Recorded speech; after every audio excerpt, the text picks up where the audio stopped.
पिछले कुछ सालों में इंडियंस के अगेंस्ट हेट क्राइम्स और हेट स्पीच तेजी से बढ़ती जा रही है। आयरलैंड में एक 6 साल की मासूम बच्ची जो अपने घर के बाहर खेल रही थी, वहां के लोकल्स ने उसे अटैक कर दिया और उसके प्राइवेट पार्ट्स को करा। डॉक्टर संतोष यादव, एक साइंटिस्ट, बिना किसी वजह के एक रेशियल अटैक का शिकार हुए।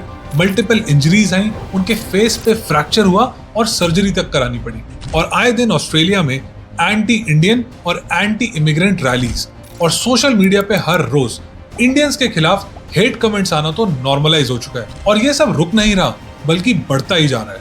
और जब भी ये मुद्दा उठता है तो यही जवाब मिलता है कि इंडियंस में सिविक सेंस नहीं है या इंडियंस एडजस्ट नहीं कर पाते। लेकिन क्या रियलिटी में ये सिर्फ सिविक सेंस तक सीमित है? एक तरफ देखो तो हम वर्ल्ड की 4th लार्जेस्ट इकोनॉमी बन चुके हैं, चंद्रयान भेजते हैं, सिलिकॉन वैली के टॉप सीईओज भी इंडियंस हैं, और दूसरी तरफ हम हमेशा हेट और रेसिज्म का शिकार हो रहे हैं। तो एक कॉन्ट्रडिक्शन क्यों? आखिर इतनी प्रोग्रेस के बाद ये ग्लोबल हेट क्यों? तो इस वीडियो में हम एग्जैक्टली यही समझेंगे कि इस दुनिया को आखिर इंडियंस से प्रॉब्लम क्या है।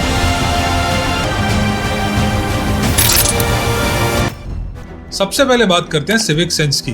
देखो, हमारा देश कितना साफ है ये तो पूरी दुनिया जानती है, क्योंकि हम अपने देश में तो कचरा फेंकते ही हैं, लेकिन इसके साथ साथ जिस देश में जाते हैं वहां भी सेम चीजें करते हैं। हमारा हाल ये हो चुका है कि फॉरेनर्स हमारी कंट्री में आके हमें सिखा रहे हैं कि हमें अपना देश कैसे साफ रखना है। क्योंकि प्रॉब्लम ये है कि कुछ लोग इंडिया से बाहर तो चले जाते हैं, लेकिन वहां भी सेम बिहेवियर करते हैं। जरा ये वीडियो देखो।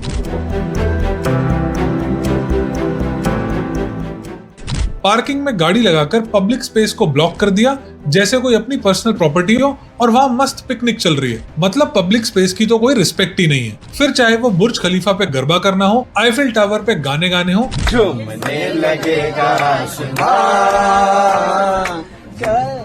मतलब हम बिना पासपोर्ट दिखाए सिर्फ अपने बिहेवियर से बता देते हैं कि हम लोग इंडियंस हैं। और ऐसी हरकतों को देखकर लोगों का एक परसेप्शन बनता है कि इंडियंस को बेसिक सेंस तक नहीं है। और इसके बाद आता है कल्चरल एसिमिलेशन। देखो, जब लोग इमिग्रेशन करते हैं, बाहर की कंट्रियों में सेटल होते हैं, तो एक बेसिक एक्सपेक्टेशन होती है कि आप वहां के कल्चर से ब्लेंड करोगे। लेकिन हो क्या रहा है, कुछ केसेस में हम इंडियंस अपने कल्चर को फोर्सफुली दुनिया पे थोप रहे हैं।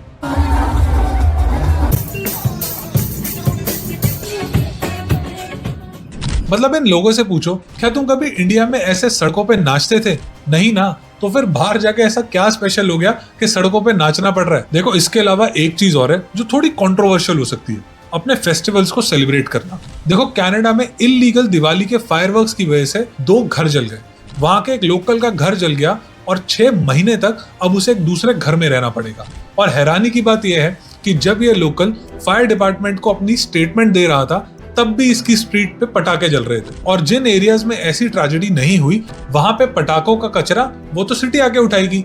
जब ऐसी न्यूज और ऐसी वीडियोस देखकर हम लोगों को इतना गुस्सा आता है, तो सोचो वहां के लोकल्स इंडियंस के बारे में क्या इमेज बनाते हो। और ये सिर्फ दिवाली तक सीमित नहीं है। अभी आपने रिसेंटली न्यूजीलैंड की वीडियो देखी होगी।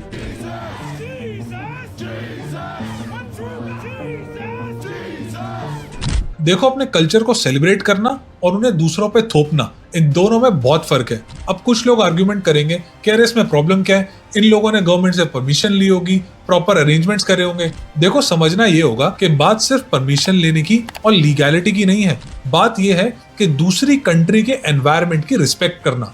देखो, आप इसे ऐसे समझो कि इंडिया में आपके घर के सामने नाइजीरियन नेशनल्स या और किसी कंट्री के लोग रैलियां निकाल रहे हैं, अपने फेस्टिवल सेलिब्रेट कर रहे हैं, या अपनी नाइजीरिया या और किसी कंट्री वाली सरकार के अगेंस्ट प्रोटेस्ट कर रहे हैं, तो आपके दिमाग में उन लोगों की क्या इमेज बनेगी? और इसके अलावा हम इंडियंस बाहर के देशों में भी अपनी इंटरनल डिविजन्स में रहते हैं। कोई कम्युनिटी किसी और पे अटैक कर रही है, कोई कम्युनिटी किसी और देश में इंडियन गवर्नमेंट के अगेंस्ट प्रोटेस्ट निकाल रही है। देखो, किसी देश में जाकर उस देश का हिस्सा बनना अलग बात है, लेकिन हमारे लोग उस देश का पार्ट नहीं बल्कि टेक ओवर करने में बिलीव रखते हैं। ये वीडियो देखो, बिना अपने पड़ोसियों की परवाह करे निकल दिए अपनी मस्ती में। मैं एक बार फिर रिपीट कर देता हूँ, देखो, अपने कल्चर को सेलिब्रेट करने में कोई प्रॉब्लम नहीं है। प्रॉब्लम वहां है जब हम दूसरों को डिस्टर्ब करें और फोर्सफुली अपने कल्चर को इम्पोज करें। अगर कोई इंडिया से बाहर बैठ के वीडियो देख रहा है तो उन्होंने नोटिस किया होगा कि चाइनीज, जापानीज या कोरियंस वो भी अपने कल्चर को सेलिब्रेट करते हैं, बट एक रिस्पेक्टफुल वे में। मुझे कमेंट में जरूर बताना। और फिर इसके बाद आता है इलीगल इमिग्रेशन। देखो, ज्यादातर इंडियंस हार्ड वर्किंग होते हैं, डेडिकेटेड होते हैं, और कुछ लोग ऐसे भी होते हैं जो फेक जॉब्स और फेक वीजास पे इन कंट्रीज में घुसते हैं। और जब एक स्कैंडल ब्रेक होता है तो पूरी कम्युनिटी पे चीटर और फ्रॉड का टैग लग जाता है। तो सिविक सेंस से शुरू हुआ इंप्रेशन बैड रेपुटेशन तक चला जाता है। देखो, ये सारे इश्यूज एक बड़ी प्रॉब्लम क्रिएट करते हैं, द इमेज प्रॉब्लम। आजकल सोशल मीडिया का जमाना है, और जब भी फॉरेन ट्रैवलर्स इंडिया आते हैं तो अपने एक्सपीरियंसेस रिकॉर्ड करते हैं। लेकिन अनफॉर्चुनेटली कुछ लोग इंडिया की बस नेगेटिव साइड ही दिखाते हैं। Unhygienic street food vendors, public urination, Ganga river का पॉल्यूशन और अनएडुकेटेड इंडियंस का इंटरव्यू। और ये सारा कंटेंट सेंसेशनल होता है और एल्गोरिदम भी इसे फुल ऑन पुश करता है। और ये वीडियो सिर्फ एंटरटेनमेंट नहीं है, ये एक नैरेटिव बिल्ड करता है। दुनिया भर के लोग ये कंटेंट देखते हैं और उनके दिमाग में इंडिया की एक स्पेसिफिक इमेज बन जाती है। और फिर जब कुछ इंडियंस फॉरेन कंट्रीज जाते हैं तो ऑटोमेटिकली यही एजम्पशन होती है कि ये लोग अपने देश को तो साफ रखते नहीं है, तो हमारे देश को भी क्या ही साफ रखेंगे। देखो, इन सारी चीजों के अलावा एक और बहुत बड़ा रीजन है, और जो शायद सबसे इंपॉर्टेंट भी है, क्योंकि ये डायरेक्टली पॉलिटिक्स और पॉलिसी से लिंक्ड है, इमिग्रेशन स्केपगोट। देखो, फिलहाल पूरी दुनिया में एक इकोनॉमिक स्लो डाउन चल रहा है। अगर मैं यूएस की बात करूं तो इन्फ्लेशन रेट हाई है, टेक ले ऑफ्स हो रहे हैं और जॉब मार्केट स्लो पड़ी हुई है। और वहीं कनाडा का एग्जांपल लें तो वहां पे हाउसिंग क्राइसिस चल रहे हैं, रेंट्स ऑल टाइम हाई है और health care system almost collapse हो चुका है। और ऑस्ट्रेलिया और यूरोप में भी cost of living crisis, housing affordability crisis all time high पे चल रहा है। तो बेसिकली हर डेवलप्ड कंट्री के कॉमन सिटीजन स्ट्रगल कर रहे हैं, जॉब्स कम हो रही हैं, प्राइसेस बढ़ते जा रहे हैं और क्वालिटी ऑफ लाइफ धीरे धीरे डिटीरियोरेट होती जा रही है। और यही आता है कंसेप्ट इमिग्रेशन स्केपगोट, क्योंकि ऐसी सिचुएशंस में वहां के लोकल लोग और वहां की ऑपोजिशन पॉलिटिकल पार्टीज, उनको एक ही प्रॉब्लम दिखती है, इमिग्रेंट्स। और जब हमारा देश वर्ल्ड की लार्जेस्ट पॉपुलेशन है तो नेचुरल सी बात है इंडियन इमिग्रेंट्स का नंबर भी बाहर के देशों में सबसे ज्यादा ही होगा। और यहीं से एक विजिबिलिटी प्रॉब्लम शुरू हो जाती है। और जब भी ऐसी इकोनॉमी स्ट्रगल करती है तो सारा ब्लेम किन पे आता है? इमिग्रेंट्स पे, और फिलहाल के टाइम पे इंडियन इमिग्रेंट्स पे। तो वहां के लोकल लोग सोचते हैं कि इंडियंस हमारी जॉब ले रहे हैं, H1B visa controversy, IT sector में इंडियंस का डोमिनेंट, ये सब एक फ्रिक्शन क्रिएट करता है। और ऊपर से एक स्टीरियोटाइप चलता है कि इंडियंस तो चीप लेबर होते हैं, तो ये लोग सस्ते में काम भी कर लेंगे। और इस पूरे नैरेटिव का, इस इमेज का ये असर होता है कि उस कंट्री की सारी इकोनॉमिक प्रॉब्लम्स का इमेज किस पे जाता है? वहां के इमिग्रेंट्स पे। लेकिन मैं आपको बता दूं, ये कोई नई बात नहीं है। 18th सेंचुरी में भी अमेरिकन्स ने आयरिश और इटालियन इमिग्रेंट्स को यही बोला था कि ये लोग हमारी जॉब ले रहे हैं। और सेम चीज हुई थी 1900 में चाइनीज इमिग्रेंट्स के साथ भी। और अनफॉर्चुनेटली अब इंडियंस की बारी है। Center for the Study of Organized Hate ने एक रिसेंट एनालिसिस करा और उन्होंने देखा कि सिर्फ जुलाई से लेके सितंबर 2025 तक एक्स पे यानी ट्विटर पे 680 anti Indian racist post record किए गए और इनका टोटल व्यूज था 28 मिलियन व्यूज। इनमें से 70% लोगों ने इंडियंस को इन्वेडर्स का, जॉब थीव्स का और वीजा डिनाई करने की भी बात करी। देखो, ज्यादातर इंडियंस जो इंडिया के बाहर काम कर रहे होते हैं वो बहुत ही ज्यादा स्किल्ड और पढ़े लिखे होते हैं। फिर चाहे वो आईटी हो, हेल्थ केयर हो, इंजीनियरिंग हो, टेक हो, हर जगह इंडियंस ने कहीं ना कहीं डोमिनेट तो कर ही रखा है। और एक लोकल्स के बीच में फिर परसेप्शन बनता है कि ये दूसरी कंट्री से आकर हमारी कंट्री के रिसोर्सेज यूज कर रहे हैं और हमारी जॉब्स में प्रॉब्लम आ रही है। तो नेचुरली वहां के लोकल्स कहीं ना कहीं फ्रस्ट्रेटेड फील करते हैं और इस इमिग्रेशन स्केपगोट और जेलेसी का सबसे ज्यादा फायदा उठाते हैं राइट विंग पॉलिटिशियंस। और फिलहाल दुनिया भर में राइट विंग पॉलिटिक्स का एक राइज सा होता जा रहा है। आपने खुद नोटिस करा होगा, पिछले कुछ साल पहले सोशल मीडिया पे एक बहुत ही एक्सेप्टिंग माहौल होता था, लेकिन फिलहाल ग्लोबली राइट विंग मानसिकता का एक ट्रेंड सा बनता जा रहा है, जहां गवर्नमेंट और लोकल्स अपनी कंट्री के बिलीव्स और अपनी कंट्री के इंटरेस्ट को सबसे पहले रखते हैं। जिस चीज को पहले रेसिज्म बोला जाता था, आज उसी को अपनी आइडेंटिटी की प्रोटेक्शन बोला जा रहा है। और इसके बहुत सारे एग्जांपल्स हैं। कनाडा में कंजर्वेटिव पार्टी ने सबसे मेजर इशू इमिग्रेशन को बनाया। कनाडा इस फुल नैरेटिव को पूरा पुश करा गया, इंटरनेशनल स्टूडेंट्स को रिड्यूस करने की डिमांड करी गई। फिर यूएस पे भी ट्रंप के आने से मागा movement, America first, H1B visa पर रिस्ट्रिक्शंस और anti immigration sentiment full on rise पे।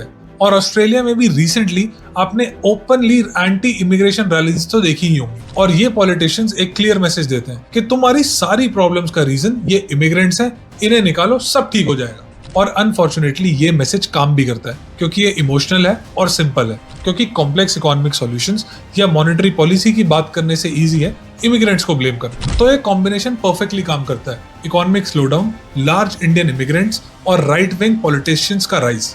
एक परफेक्ट स्टॉर्म क्रिएट करता है। लेकिन ये भी कंप्लीट पिक्चर नहीं है। अब आते हैं अगले रीजन पे। आजकल सोशल मीडिया पे आपने देखा होगा कि इंडियंस की मौकरी करना कितना इजी हो गया है और वो वायरल भी बहुत जल्दी होता है। आपने ऐसे मीम्स देखे होंगे जहां इंडियंस को स्कैमर्स बोला जाता है, कुछ लोगों के क्रीपी बिहेवियर को जनरलाइज करा जाता है और हमारे स्ट्रीट फूड को और स्पेशली वो अनहाइजीनिक स्ट्रीट फूड को वायरल करा जाता है और इससे एक इमेज बनाई जाती है कि इंडिया और इंडियंस यही हैं जो आपको इस वीडियो में दिख रहे हैं। इंडियंस में से करी की स्मेल आती है,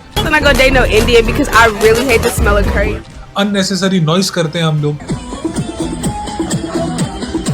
और एक सबसे बड़ी प्रॉब्लम है, देखो एशियन कॉन्टिनेंट में ब्राउन स्किन लोग में से ना सबसे ज्यादा इंडियंस ही दिखते हैं। तो बाहर के देशों में भले ही कोई बांग्लादेश से हो, पाकिस्तान से हो, श्रीलंका से हो, इन तीनों देश के लोग भी अगर कुछ भी करेंगे ना, लोगों को लगता है कि ये भी इंडियंस है और उनकी वजह से भी इंडियंस को गालियां पड़ती हैं। और ये सारा कंटेंट जब सोशल मीडिया पे आता है तो एल्गोरिदम भी इसे पुश करती है क्योंकि ये नेगेटिव है और नेगेटिव को व्यूज मिलियंस में मिलते हैं। देखो अब बात करते हैं कि ग्लोबल इंडियन हेट हम इंडियंस को डायरेक्टली और इनडायरेक्टली कैसे अफेक्ट कर रहा है। सबसे पहले बात करते हैं टूरिज्म की। फिलहाल इंडियंस का visa rejection all time high है। अगर मैं शेंगन वीजा की बात करूं, जो यूरोप की 27 कंट्रीज के लिए एक वीजा मिलता है, वहां पे इंडियंस का रिजेक्शन रेट 3rd नंबर पे आता है। और वहीं कनाडा की बात करूं तो कनाडा में इंडियन स्टूडेंट्स का rejection rate all time high है। इस हेट का इम्पैक्ट इतना उन लोगों पे नहीं पड़ता जो इंडिया में है, बल्कि उन लोगों पे पड़ता है जो लोग इंडिया से बाहर इन कंट्रीज में काम कर रहे हैं या पढ़ाई कर रहे हैं। वो डेली बेसिस पे आजकल कहीं ना कहीं डायरेक्टली या इनडायरेक्टली रेसिज्म का शिकार हो रहे हैं। जो भी लोग बाहर से मेरी वीडियो देख रहे हैं,